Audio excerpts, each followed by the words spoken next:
السلام عليكم ورحمة الله وبركاته.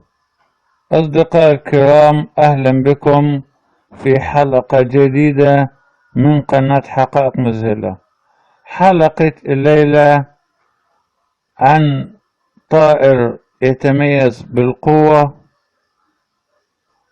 سماه العرب ملك الطيور، وهو طائر العقاب الذهبي.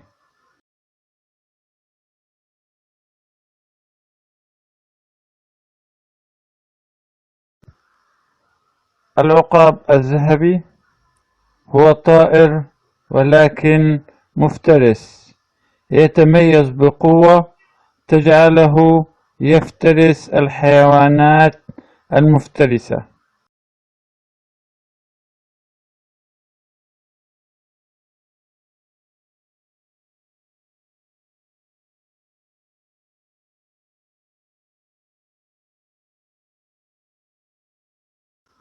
هكذا أطلق عليه العرب ملك الطيور، لأنه من الطيور الجارحة الذي يتميز بكبر حجمه، لكنه رشيق ووزنه لا يتعدى 9 كيلو جرام، وجناحيه يصل إلى 2.5 متر، وسرعة انقضاضها الفريسة يصل إلى 180 كيلومتر في الساعة.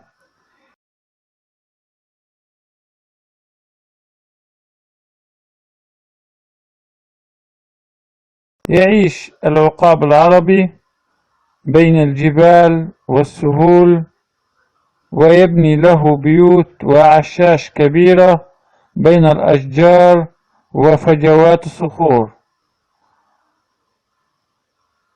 ومواطنه بلاد المغرب العربي وجنوب أوروبا ومصر والجزيرة العربية والشام والهند وآسيا الوسطى.